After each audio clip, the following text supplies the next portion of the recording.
When we talk about setting expectations, we all have a very high, unrealistic expectations about ourselves that we tend to project onto others. And that is true, especially with children, which is not good at all.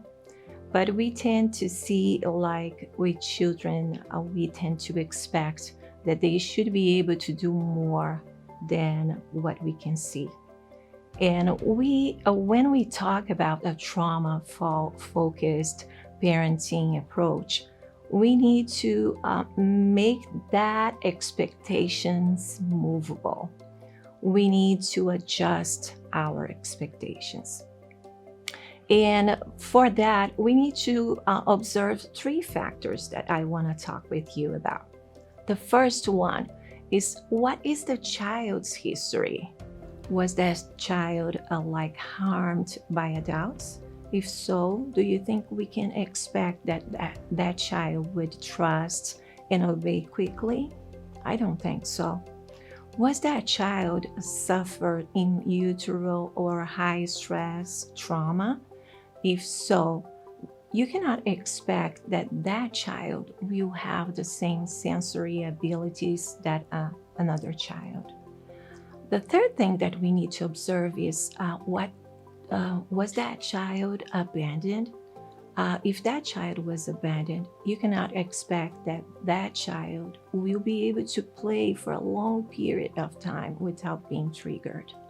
So the second factor that we need to observe, what is their triggers? So we all have triggers, right? That is very normal and common. But what is triggers? Triggers are those buttons that you push that set them off. A lot of parents, they say, oh, they flipped out for no reason, but that's not true. There is always a reason behind of any behavior. So when we talk about triggers, triggers can be positive.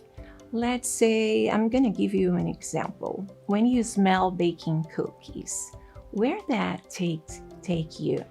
For me, it takes and reminds me of my mom.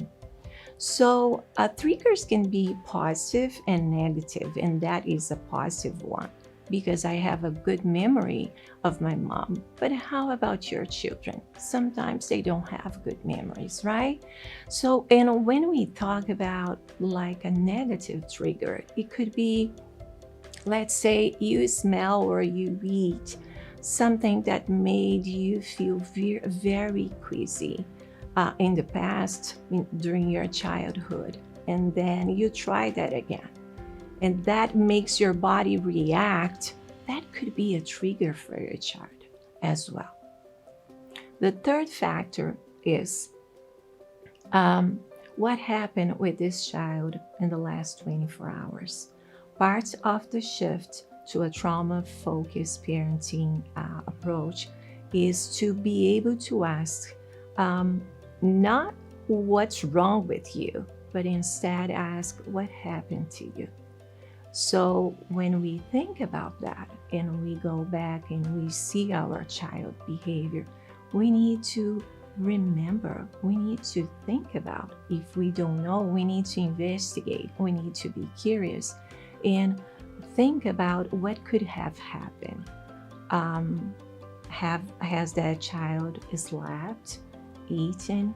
Has that child had emotional connection? What happened at school? Maybe that child was bullied, maybe someone said something that hurt that child. We don't know what happened. These three empathy questions are very helpful for us to understand our child's behavior and to approach them with grace and with love. If you're struggling to do that, if you think that you need help, you can seek help. We are here to help you.